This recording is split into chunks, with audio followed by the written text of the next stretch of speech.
Khamenei की मौत के बाद जो इजराइल और ईरान के बीच जो युद्ध शुरू हुआ है, आपको लगता है कि वो युद्ध अब खत्म हो जाएगा? ईरान एक बहुत वेल स्ट्रक्चर्ड गवर्नमेंट है जिसमें सैकड़ों ऑफिशियल्स हैं जो एक दूसरे की जगह ले सकते हैं। अली खामेनी के मर जाने से ईरान की सत्ता में कोई ऐसा परिवर्तन नहीं हो जाएगा कि हम ऑटोमेटिकली अज्यूम कर लें। मोस्ट लाइकली सिनारियो ये है कि ये युद्ध कुछ दिन और चलेगा। अरे लड़ाई तो यहीं से शुरू हुई। तीसरी लड़ाई है तेल की, जिसको कोई नहीं बोलता। नमस्कार, आप देख रहे हैं टाइम्स नाउ नव भारत का डिजिटल प्लेटफॉर्म और मैं हूं प्रतिभा ज्योति। ईरान के बारे में आप सब जानते हैं। ईरान के जो ताजा हालात हैं उसमें खबर ये आई है कि अब वहां के सर्वोच्च नेता अली खामेनेई को अमेरिका और इजराइल ने मार गिराया है। कल जो हमला हुआ ईरान पर, अमेरिका और इजराइल ने किया, वो कई शहरों में, तेहरान समेत कई शहरों में हमले हुए। उसके बाद आज सुबह डोनाल्ड ट्रंप ने ट्रुथ सोशल पर यह दावा कर दिया कि अली खामेनेई अब इस दुनिया में नहीं है। उसके बाद ईरान ने इस बात को कंफर्म किया है। ईरान के ताजा हालात के बारे में बातचीत करने के लिए हमारे साथ जुड़े हुए हैं रक्षा विशेषज्ञ और जाने माने वैज्ञानिक सृजन पाल सिंह जी। सर, बहुत बहुत स्वागत है आपका टाइम्स नाउ नव भारत पर। ईरान के बारे में आपसे बेहतर कोई नहीं बता सकता। हम चाहते हैं कि आप तमाम पहलुओं पर जरूर आप रोशनी डालें। सर, सबसे पहले बात कर लेते हैं कि क्या खामेनेई के मौत के बाद जो इजराइल और ईरान के बीच जो युद्ध शुरू हुआ है, आपको लगता है कि वो युद्ध अब खत्म हो जाएगा या फिर ये कुछ और नया मोड़ लेने जा रहा है? देखिए, नमस्कार। मुझे यहाँ बुलाने के लिए बहुत बहुत धन्यवाद। मुझे एक चीज़ समझना आवश्यक है कि ईरान कोई डिक्टेटरशिप जैसी कंट्री नहीं है जैसा वेनेजुएला में था, जहाँ मडूरो को हटाया तो पूरा जी। वेनेजुएला का जो सत्ता है वही एक तरह से पलट गया। ईरान एक बहुत वेल स्ट्रक्चर्ड गवर्नमेंट है जिसमें सैकड़ों ऑफिशियल्स हैं जो एक दूसरे की जगह ले सकते हैं। और इनफैक्ट खामेनी हिमसेल्फ वो हैं 82 साल या 83 साल के थे। वो काफ़ी समय से अपने सक्सेशन को लेकर के प्लानिंग ऑलरेडी कर रहे थे। तो एक सेट प्रोसेस है कि अगर उनका सुप्रीम लीडर या उनकी मृत्यु होती है या उनको हटाया जाता है तो उसका एक प्रोसेस है जी। और बड़ा ही वेल डिफाइंड प्रोसेस है। तो अब सबसे पहले ईरान में एक टेम्परेरी लीडरशिप काउंसिल बनेगी। इस लीडरशिप काउंसिल में प्रेसिडेंट होंगे, उनके उनके जुडिशियल जो चीफ होंगे, जो सुप्रीम कोर्ट मान लीजिए जो उनका जो सुप्रीम कोर्ट है उसके चीफ जी। जस्टिस, और एक गार्जियन काउंसिल यानी जो उनकी रिलीजियस एक काउंसिल है उसका एक रिप्रेजेंटेटिव होंगे।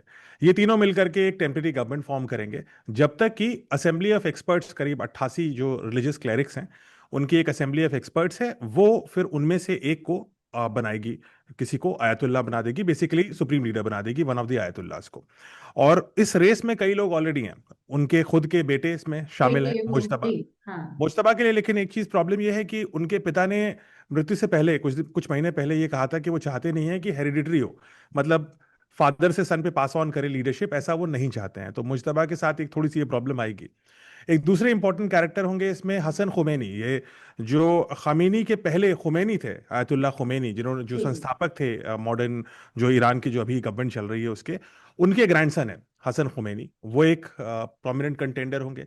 इसके अलावा उनके जो चीफ एडवाइजर हैं, फिर जुडिशरी से कई लोग हैं और बहुत सारे ऐसे लोग हैं जो उनकी जगह ले सकते हैं। लेकिन ये तो तय है कि सिर्फ खामेनी, अली खामेनी के मर जाने से ईरान की सत्ता में कोई ऐसा परिवर्तन नहीं हो जाएगा कि हम ऑटोमेटिकली अज्यूम कर लें कि ये सत्ता पलट जाएगी। इसके तो अलावा जो और भी पॉसिबिलिटी हो सकती है तो कि जो आईआरजीसी। मंसूबा अमेरिका और इजराइल का था कि वो सत्ता परिवर्तन कर देंगे खामेनेई की मौत के बाद, ट्रंप ने कहा भी है कि ईरान वासियों आओ और अपना देश संभालो, हमने आपको मुक्ति दे दी है। देखिए, ये आसान नहीं होगा क्योंकि ईरान एक 1 मिलियन सोल्जर्स हैं ईरान की आर्म फोर्सेस में, रिजर्विस्ट और मेन आर्मी को मिला करके और रेवोल्यूशनरी गार्ड्स को मिला करके एक भारी भरकम सेना है। और जनता की किसी भी इस तरह की प्रोटेस्ट को हैंडल करने के तरीके उनको बहुत भली भांति आते हैं। और ये भी ट्रम्प का जम्पशन है कि ईरान की एक बड़ी पॉपुलेशन खामेनी के खिलाफ थी। ये ट्रम्प का जम्पशन है, इसराइल का जम्पशन है। ग्रास रूट रियलिटी क्या है, इससे अमेरिका मुझे नहीं लगता इतना वाकिफ है। क्योंकि अगर ऐसा होता कि खामेनी की मृत्यु से ईरान में सडनली बहुत बर्स्ट आ जाता है एक रेवोल्यूशन का, तो वो आना शुरू हो चुका होता। और ऐसे सिग्नल्स अभी तो हमें नहीं दिख रहे हैं। दूसरा, एक Iran is also running into a crisis कि अगर जो मिलिट्री डिक्टेटरशिप है वो टेक ओवर कर ले, जो रेवोल्यूशनरी गार्ड्स हैं, उनके एलीट गार्ड्स हैं, करीब 1 से 1.5 लाख सोल्जर्स हैं इनके साथ, और ये एलीट गार्ड्स होते हैं, हो सकता है ये इसको टेक ओवर कर ले और मिलिट्री डिक्टेटरशिप की तरफ चला जाए, जो बहुत ही अनप्रेडिक्टेबल सिनारी हो जाएगा, फिर बिल्कुल। That will be even worse. तीसरा पॉसिबिलिटी ये भी है कि Iran goes into anarchy. Iran में भी जैसे इराक था, सद्दाम को हटाया तो इराक का क्या हुआ, वो अलग अलग टुकड़ों में बट गए, अलग अलग ट्राइब्स अलग अलग भाग में राज कर रहे थे अपना। तो ईरान के साथ ये भी होने की संभावना है। तो जस्ट बिकॉज अली खामेनी को पहली स्ट्राइक पहले दिन फर्स्ट ओवर में ही वॉर के खत्म कर दिया उन्होंने अली खामेनी को, इट इज नॉट समथिंग जिसकी वजह से अमेरिका को कंप्लेसेंट हो जाना चाहिए, क्योंकि ये कोई अंत नहीं है। मोस्ट लाइकली सिनारियो ये है कि ये युद्ध कुछ दिन और चलेगा, करीब एक एक हफ्ता से 2 हफ्ता चलेगा। पिछली बार भी 12 दिन लड़ाई चली थी इनकी लास्ट ईयर। और संभव यही है कि ईरान की जो नई लीडरशिप बनेगी उसके साथ Trump will do some deal.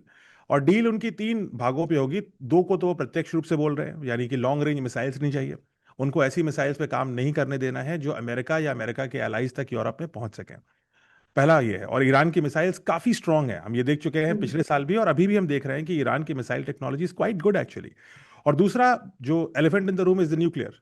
Iran के पास न्यूक्लियर हथियार ना पहुंच जाए, इसको लेकर के अमेरिका काफी कमिटेड है। क्योंकि अगर ईरान के पास न्यूक्लियर आ गया तो फिर सऊदी अरेबिया को भी न्यूक्लियर आर्मामेंट की तरफ जाना पड़ेगा, इसराइल को ओपनली अपने आप को न्यूक्लियर स्टेट सारी डिक्लेयर करना लड़ाई तो पड़ेगा। यहीं से शुरू हुई। जी। एक इसमें तीसरी लड़ाई भी है। तीसरी लड़ाई है तेल की, जिसको कोई नहीं बोलता। हम्म। ईरान का 90% तेल जो निर्यात होता है वो चीन को जाता है, चाइना को। वेनेजुएला के ऊपर जब अमेरिका ने अपना कब्जा एक तरह से बना लिया है, सत्ता पर परिवर्तन करके, तो वेनेजुएला के तेल पे तो अमेरिका का कब्जा है। तो चाइना ने वो जो तेल का कॉम्पनसेशन था वो ईरान से डील करना शुरू कर दिया। ईरान चीन को 10% डिस्काउंट पे, ग्लोबल डिस्काउंट प्राइस से डिस्काउंट पर तेल बेच रहा है। 90% ईरान का तेल सिर्फ एक देश जा रहा है, चीन।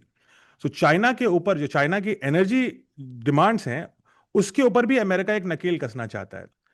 और ईरान के गेम से हट जाने के बाद चाइना और रशिया चाइना सिर्फ रशिया से ही तेल खरीद पाएगा। तो चाइना को भी एक तरह से स्ट्रैंगुलेट करने की भी एक साजिश है। तो साजिश। America is working on multiple front. से तीसरा हम्म। फ्रंट जनरली इसको ओपनली कोई नहीं बोलेगा, लेकिन पॉलिटिकल रियलिटी ये भी है। सर, खामेनी एक ऐसे शख्स थे जो लंबे समय से अमेरिका और इजराइल के लिए सिरदर्द बने हुए थे। तो आपको लगता है, मतलब हम जानना चाहते हैं कि आखिर वो चुनौती क्यों थे इन दोनों देशों के लिए। देखिए, अमेरिका, ये जो ईरान में जो फंडामेंटलिस्ट गवर्नमेंट है, जो क्लेरिक आधार पे गवर्नमेंट है, ये दुनिया में अनोखी गवर्नमेंट है। ऐसी गवर्नमेंट और कहीं नहीं होती कि एक कंप्लीटली रिलीजियसली डोमिनेटेड गवर्नमेंट है और एक बड़े कंट्री को काफी समय, लगभग 50 साल तक अब तक राज कर रही है और अभी भी राज कर रही है। और जब इस गवर्नमेंट की शुरुआत हुई थी 1970s के टाइम में, तभी से ये एंटी अमेरिकन ही थी। इसका जो पोस्चरिंग थी वो हमेशा एंटी अमेरिकन थी। In fact Jimmy Carter American president थे लेट 1970s के आसपास। और उस समय अमेरिका में एक एनर्जी क्राइसिस आया था। और उस एनर्जी क्राइसिस में एक प्राइमरी आर्किटेक्ट ईरान भी था। और ईरान की यही जो आयतुल्ला गवर्नमेंट्स हैं, इन्होंने ही किया था कि अमेरिका को तेल की सप्लाई काट दी थी। उसके बाद से अमेरिका और ईरान और इस पूरे रीजन में टेंशन व्याप्त रहा है। एक चीज और इंपॉर्टेंट है कि Iran supports group called Hezbollah, जो लेबनान में काफी काफी कारगर है और काफी प्रोमिनेंट है। और इसराइल से उसकी बहुत ही एंटी रिलेशन है। तो हिजबुल्ला को चूंकि वो इसराइल के खिलाफ है और अमेरिका इसराइल के साथ है, तो Iran automatically becomes a rival of America. और इनकी हिस्ट्री अगर 50 साल में देखिए तो इनकी कभी भी अच्छे संबंध नहीं रहे। तो ये एक दूसरे के खिलाफ कुछ ना कुछ करते ही रहते हैं। अमेरिका ने सक्सेसफुली ये तो मैनेज कर लिया है कि ईरान को एक तरह से इंसुलेट कर दिया है। इब्राहिमिक अकॉर्ड्स आए थे पिछली ट्रम्प गवर्नमेंट में, इब्राहिमिक अकॉर्ड्स आए थे, जिसकी वजह से ही आप देख रहे हैं कि UAE, Oman, Bahrain, Saudi Arabia, ये सब एक तरफ हो गए, अमेरिका की साइड हो गए हैं बिल्कुल। और ये ईरान के खिलाफ कर रहे हैं। एक चीज और इंपॉर्टेंट है कि Iran is a Shia dominated country, जो उस रीजन में कोई नहीं है, बाकी सब सुन्नी डोमिनेटेड है। सो यहाँ पे वो एंगल भी आ जाता है। So there are a lot of sectarian issues, there are a lot of historic issues, there are issues which have flashpoints, जैसे सद्दाम हुसैन को शुरू में 1980s के आसपास अमेरिका ने ही फंड किया था और सपोर्ट किया था कि जाकर के तुम ईरान से लड़ो। Initially Saddam Hussein had America's understanding and backing. तो so Iran has a long history of conflict with United States. Sir, ये जो ईरान पर जो हमले हुए उसके बाद ईरान ने भी पलटवार किया कई देशों पर, और वो अमेरिकी जो सैन्य बेस थे, नेवी बेस थे, उस पर हमला किया। तो क्या आपको लग रहा है और कि ये जो जंग है मिडिल ईस्ट की अब तरफ अब बहुत तेजी से बढ़ने लगी है, आप इसका क्या देख रहे हैं भविष्य। देखिए, ईरान के लिए यहां पर दो रास्ते ही हैं। किसी भी सूरत में ईरान के not win even a short term military conflict America से युद्ध लड़ करके तो जीत नहीं सकते आप। तो ईरान के पास दो तरीके हैं। या तो ईरान अमेरिका से पीस टर्म्स मांगे और जो भी पीस टर्म्स अमेरिका की हैं उस पर नेगोशिएट और कॉम्प्रोमाइज करके probably वाया ओमान या वाया कतर हम्म। मीडिएट करते हुए somebody has to do a mediation and America और इनके बीच में एक संधि सी होगी। वो संधि कितने दिन चलेगी पता नहीं, पिछली बार 6 महीने चली थी। दूसरा तरीका यह है कि ईरान जो है इस पूरे कॉन्फ्लिक्ट को और डेंजरस बना दे, यानी एक्सपैंड कर दे, यानी वो जॉर्डन, इजराइल, यूएई, बहरीन, हर इन सब जगह अटैक कंट्रीज हो को, रहे हैं जी। दोहा, इन सबको हाँ अटैक करे। अब उससे क्या होगा कि ये कॉन्फ्लिक्ट बढ़ेगी। एक चीज यहाँ पे इंपॉर्टेंट ये है कि ट्रंप के पास कांग्रेशनल अप्रूवल नहीं है इस कॉन्फ्लिक्ट के लिए। यूनाइटेड स्टेट्स ऑफ अमेरिका का संविधान कहता है कि कोई भी लड़ाई लड़ने से पहले जो उनकी लोकसभा है, जिसको कांग्रेस बोलते हैं, वो जी जी। उस कांग्रेस, उस लोकसभा का उनको एक, अप्रूवल होना चाहिए, अनुमोदन होना चाहिए। हाँ, they have to be informed and they have to approve it. वो ट्रंप ने नहीं किया है यहाँ पर। और इसीलिए आप देखेंगे कि बहुत सारे Democrats including Kamala Harris are openly criticising Trump step against Iran. तो ईरान अगर इसको एक्सपैंड कर देगा और इसमें अमेरिका का कुछ शिप या कहीं पे बड़ा नुकसान होता है या अमेरिका के एलाइज का कुछ नुकसान होता है, तो जो कांग्रेस है वो ट्रंप को बाध्य कर सकती है कि इस युद्ध को, इसको विराम दिया ओके। जाए, और एटलीस्ट अल्प विराम तो दिया जाए, यानी इसको डीएस्केलेट किया जाए। तो Iran is trying to do that. कितने दिन इसमें कारगर रहेगा ये मुश्किल है। ईरान यूएस को भी प्रोवोक कर रहा है कि इस लड़ाई को थोड़ा और बढ़ा के ले जाए, ताकि गलतियां होंगी दोनों साइड से। तो ये ईरान की स्ट्रैटेजी अभी ये है कि इसको प्रोवोक करके अगर इसको एक्सपैंड कर दे, तो शायद यूएस की कांग्रेस ट्रंप को बोले कि इस लड़ाई को अभी के लिए अल्पविराम दिया जाए और इसका कोई तरीका निकाला जाए विच इज मोर पीसफुल। लेकिन सर अब कई दूसरे इस्लामिक देश हैं, वो सब जिस पर अटैक किया है ईरान ने, वो सब फिर अब उसके खिलाफ हो गए हैं और इस अटैक को अपनी आजादी पर हमला बता रहे हैं। तो बिल्कुल, तो ये तो गैम्बल तो है ही। अब ईरान के पास ये तो गैम्बल लिया है ईरान ने, बिल्कुल आप सही कह रही हैं कि अब ये जितने भी कंट्रीज इब्राहिमिक अकॉर्ड्स में थे, यानी ये सारे जो कंट्रीज, जो जी। इस्लामिक कंट्रीज जिन पे हम्म। अटैक कर रहे हैं, ये सारी कंट्रीज अब परमानेंटली ईरान के खिलाफ रहेंगी और निकट भविष्य में ऐसा रहेंगी। लेकिन ईरान के पास ज्यादा ऑप्शंस है नहीं इसके अलावा। या तो वो फिर, अगर वो अटैक नहीं करेगा तो there is no way Iran can attack US, या यूएस की जो शिप्स है उनको अटैक करना ईरान के लिए संभव नहीं है। They are very well protected. लेकिन ये जो कंट्रीज हैं ये वल्नरेबल हैं, इसमें इंटरनेशनल पॉपुलेशन है। दुबई जैसी स्टेट्स में, इंटरनेशनल, दुबई जैसी सिटीज में बिल्कुल। इंटरनेशनल पॉपुलेशन है। और एक, अब भारत में भी हम इतनी बात इसलिए बहुत ज्यादा कर रहे हैं क्योंकि बहुत से ऐसे लोग हैं जो हमारे लोग हैं, जो दुबई में हैं, जो दुबई कतर में में फंसे हैं। हुए हैं सर जी। आज आज की बिल्कुल, जो एग्जैक्टली, तस्वीरें हैं दुबई एयरपोर्ट पर जो हमला हुआ, भयावह करेक्ट, तस्वीर है वहां की जो आई है। बिल्कुल। तो अब इसमें क्या हो रहा है, दुबई की तो 90% आबादी ही एक्सपैट्स हैं और उसमें बहुत सारे भारतीय हैं। तो इससे कॉन्फ्लिक्ट एक सूडो रूप से पूरी दुनिया में फैल गई है अब, क्योंकि सारी दुनिया के लोग इफेक्ट हो रहे हैं अब इससे डायरेक्टली, क्योंकि दुबई जैसी इंटरनेशनल सिटीज में सब लोग रहते हैं। तो हर देश का स्टेक इसमें बन रहा है, और जितना स्टेक बढ़ेगा ट्रंप के ऊपर उतना ही दबाव होगा कि दूसरे देशों के नागरिकों के ऊपर कोई ऐसी जान माल का नुकसान ना हो। ये ट्रंप की जिम्मेदारी बनेगी और इसके लिए कांग्रेस उसको प्रेशराइज करेगी। तो ये इंपॉर्टेंट चीज है। एक इंपॉर्टेंट चीज, एक और डेटा पॉइंट है कि अभी नवंबर में यूएस में मिड टर्म्स होने वाले हैं। यानी यूएस की पूरी जो लोकसभा है, जो कांग्रेस है, वो री इलेक्ट होगी। और ट्रंप के लिए जरूरी है कि वो, अभी रिपब्लिकन यानी उनकी पार्टी उस पर कब्जा की है, वो कब्जा बरकरार रखे। इसलिए अमेरिका में उनका क्या इंप्रेशन है, ये इस बात को लेकर के भी ही इज एक्सट्रीमली कॉशियस कि इसका लॉन्ग टर्म परिणाम क्या होता है। इसलिए मुझे नहीं लगता ये लड़ाई बहुत लंबी चल सकती है। इस लड़ाई का कहीं ना कहीं अंत निकालना पड़ेगा। वो शायद अल्पविराम होगा, लेकिन निकलना जरूरी होगा। इसको हम तो ये लंबा तो ये इन्वेजन नहीं ईरान बना और अमेरिका को ही तय करना होगा कि ये रास्ता कैसे निकालेंगे वो। ईरान को भी करना होगा और ट्रंप को भी करना होगा, क्योंकि और इंटरेस्टिंगली आप देखिए कि ट्रंप ने एक चीज, यूएस आर्मी ने एक चीज बड़ी क्लियर करी कि US army is targeting only military targets, लेकिन ये पर्सनल टारगेट्स हैं, जैसे अली खुमैनी, इन लोगों को टारगेट करना इसराइल का काम है। So this is Israel's operations and US is targeting only military targets. तो अमेरिका अपने हाथ थोड़े से बचा करके रखे हुए हैं, ताकि बाद में साख बचा करके they can also roll up this war. So ये भी एक स्ट्रैटेजी है। लेकिन मुझे लगता है कि ओनस सिर्फ ईरान का ही नहीं है, इसमें ट्रम्प का भी ओनस है कि वो किस हद तक कॉम्प्रोमाइज करने को तैयार हैं।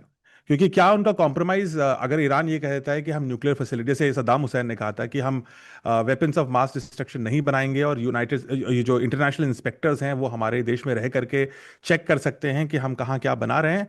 Is that okay with Trump? If that's okay with Trump, then probably deal बहुत जल्दी हो जाएगी। लेकिन अगर डील इस पर है कि कंप्लीट डिसमेंटल हो गई, रेजीम गिरेगी, हमारे हिसाब से राष्ट्रपति बनेंगे, हमारे हिसाब से सुप्रीम लीडर बनेंगे, then I think Trump would have pushed Iran इतना ज्यादा कि फिर वो रिटेलिएट ही करता रहेगा। सर इस पूरे जो इस जंग का और अली खामेनी की मौत के बाद जो हालात बने हैं, मैं देख रही हूँ कि पाकिस्तान में यूएस कॉन्सुलेट पर हमला हो गया, कई जगह प्रदर्शन हो रहे हैं। भारत पर इसका आप क्या असर देखते हैं, और तेल की कीमतों पर इसका क्या असर पड़ने जा रहा है? हम कैसे प्रभावित होंगे उससे? देखिए, अभी तो कॉन्फ्लिक्ट बहुत शुरुआती फेज में है, तो इसलिए तेल की कीमत में थोड़े फ्लक्चुएशंस होंगे, गोल्ड की कीमत में थोड़े फ्लक्चुएशंस होंगे, बट ये शॉर्ट टर्म ही होंगे। लॉन्ग टर्म फ्लक्चुएशंस तभी हो पाएंगे अगर ये कॉन्फ्लिक्ट ऐसा दिखेगा कि ये लंबी चलने वाली है। यहाँ पे दो इंपॉर्टेंट चीजें हैं। एक तो ईरान का खुद का तेल का जो आयात होता है, दूसरे देशों आयात करते हैं, इंपोर्ट करते हैं। Gas for instance, Iran is the second largest reserve of gas. It's the seventh और six largest reserve of oil. So दोनों ही चीजों में ईरान अव्वल दर्जे पर है, और इससे ग्लोबल सप्लाई चेन काफी इफेक्ट होगी, क्योंकि चाइना बहुत भारी मात्रा में ईरान का तेल को आयात करता था, अब उसको कम कर रहा है वो, हम्म, लेकिन China would be highly affected. दूसरी एक और इंपॉर्टेंट चीज है वहां पर, एक है स्ट्रेट ऑफ हॉर्मूज। और जी, स्ट्रेट ऑफ हॉर्मूज एक छोटी सी स्ट्रेट है, पानी की छोटी सी बॉडी है, जिसको जो बंद करने की बात कही है ईरान बंद ने। कर हमेशा बात करता है कि इसको हम बंद कर हम्म, देंगे, क्योंकि वो ग्लोबल ट्रेड के लिए बहुत ही इंपॉर्टेंट है। तो वो ग्लोबल ट्रेड रूट अगर बंद होगा तो दुनिया में इन्फ्लेशन, दुनिया में इकोनॉमिक इंस्टेबिलिटी और तेल की कीमतों में भारी बदलाव आ सकता है, मतलब बहुत तेजी से एकदम स्पाइक कर सकती हैं। लेकिन अमेरिका ने इसकी ऑलरेडी तैयारी कर रखी थी, और उसने स्टेट ऑफ हॉर्मूज को प्रोटेक्ट करने के लिए एक डिस्ट्रॉयर फ्लीट लगा रखी है। और हम्म, रेड सी में, जहां सुएज कनाल के आसपास भी उसने अपने डिस्ट्रॉयर फ्लीट को लगा रखा है, ताकि वो बंद ना हो, यानी वहां से मर्चेंट शिप का जो मूवमेंट है वो जारी रहे। तो America is conscious of the fact कि इकोनॉमिक रियलिटी, इस वॉर की कोई इकोनॉमिक इंपैक्ट कम से कम हो। थोड़ा असर पड़ेगा अभी, लेकिन वो लॉन्ग टर्म नहीं होगा। मैं ये कह रहा हूं कि ये कोई लॉन्ग टर्म इंपैक्ट नहीं है। देखिए, अभी तो फ्लक्चुएशन होगा, कल हम्म, स्टॉक मार्केट जब खुलेगा तो स्टॉक मार्केट में भी भारी फ्लक्चुएशंस होंगे। इट्स अ वॉर, तो वॉर में तो ऐसा होगा ही, तो गोल्ड की प्राइसेस से लेकर के ऑयल की प्राइसेस तक फ्लक्चुएट होंगी। लेकिन ये वॉर ज्यादा दिन चलने की अंदेशा किसी को नहीं है, specially after Ali Khamenei has been put out. उसके बाद तो इट लुक्स लाइक ये वॉर जल्दी ही खत्म होगा। और अब ईरान की टेम्परेरी लीडरशिप और अमेरिका की जो प्रेसिडेंट हैं या उनका जो ऑफिस है, उनके बीच में नेगोशिएशंस को लेकर के ही अब सारा जो विवाद है वो है। मुझे ऐसा लगता है कि ये वॉर अभी एक हफ्ता चलेगा, और इस एक हफ्ते 12 दिन में, जैसे पिछली बार हुआ था, we will come to a compromise, जैसे पिछली बार आ गए थे। तो कॉम्प्रोमाइज मतलब ईरान और अमेरिका दोनों करेंगे कॉम्प्रोमाइज? कॉम्प्रोमाइज तो दोनों, अमेरिका को अपने डिमांड पे थोड़ा सा कॉम्प्रोमाइज करना पड़ेगा, लेकिन एक्चुअल कॉम्प्रोमाइज तो ईरान को ही करना है। Ultimate, Donald Trump does not want, stated goal उनका ये है कि Iran cannot have nuclear weapons, Iran cannot have long range missiles. Now the thing is कि दोनों ही चीजों के ईरान एकदम नजदीक है। मतलब अगर वो अब ट्रम्प ऐसा कह रहे हैं कि अगर जुलाई में उन्होंने स्ट्राइक ना करी होती, जून जुलाई में लास्ट ईयर, तो अब तक ईरान के पास न्यूक्लियर वेपन होते, यानी ईरान 6 महीना दूर था न्यूक्लियर वेपन से। तो अभी तो ईरान दोनों में ही लगभग पहुंच चुका है, long range missiles, hypersonic missiles और न्यूक्लियर वेपन्स, दोनों में ही ईरान ऑलमोस्ट अपने शिखर तक पहुंच चुका था। सो अब वहां से ईरान को ये कन्विंस करना कि अब आपको ये नहीं हो सकते, आप इसमें आगे नहीं जा सकते, और एक मैकेनिज्म लगाना कि हम कैसे मॉनिटर करेंगे, सिर्फ बात की बात पे तो नहीं मान सकते। तो ये मॉनिटरिंग मैकेनिज्म कैसे होगा, क्या यूएस के इंस्पेक्टर्स ईरान में रहेंगे, और जिस प्रकार से सद्दाम की किसी भी साइट को वो इंस्पेक्ट कर सकते थे, क्या वो हो पाएगा? प्रोबेबली सोल्यूशन यहीं कहीं आएगा। और इसके बीच में इस डील को थोड़ा स्वीटन करने के लिए, उसको मिठास देने के लिए, तेल को लेकर के चाइना ईरान का जो ट्रेड हो रहा है ऑयल का, जिसमें चाइना को 10% डिस्काउंट मिल रहा है, उसको लेकर के भी यूनाइटेड स्टेट्स में want to put a trade agreement कि ऐसा डिस्काउंट ना दिया जाए, क्योंकि इससे चाइना को फायदा हो रहा है और यूएस को नुकसान। तो सर, कुल मिलाकर आप ये कह रहे हैं कि ईरान के न्यूक्लियर प्रोग्राम को अब बड़ा झटका लग सकता है इस अली खामेनी के जाने के बाद, इस पूरे वॉर के बाद? इस वॉर का मकसद ही यही है, इस वॉर का हम्म, स्टेटेड गोल ही यही है कि ईरान के न्यूक्लियर प्रोग्राम को बड़ा झटका ही नहीं, खत्म कर देना। सो झटका तो लगेगा ही, और it would be pushed back, और इट विल, थोड़ा टाइम लगेगा ईरान को अपने पैरों पे दोबारा खड़े होने पर। काफी डरावना होता है जब आप एक साथ, अली खमेनी ही नहीं गए, आईआरजीसी के चीफ भी उसी मीटिंग में चले गए, उनके डिफेंस के काफी स्टाफ चले गए, उनके काफी जनरल्स गए, within a matter of minutes, युद्ध शुरू होने से पहले ही all of these people were taken out. तो इट शोज, एक चीज तो हमें माननी पड़ेगी कि यूनाइटेड स्टेट्स और इसराइल की आर्मी, उनकी एयरफोर्स विशेषकर, और उनकी इंटेलिजेंस, यानी क्योंकि उनको पता था कि कहाँ पे हम्म, क्या मीटिंग हो रही है, वो दूसरी बार काफी कारगर सिद्ध हुई है यूनाइटेड स्टेट्स की, पहली बार वेनेजुएला में और अब ईरान में। ईरान सो में। America has found a way to really dig into world leaders and take them out, and it's a very scary situation. So इसलिए ईरान के जो भी अगले लीडर होंगे वो इस बात को लेके अवेयर होंगे, और यही दहशत का माहौल बना देगी America, United United states Iran की टॉप लीडरशिप में। और तब वो जो अमेरिका के टर्म्स हैं उसके बल पर या उस तरफ उनको नेगोशिएट कराना आसान रहेगा।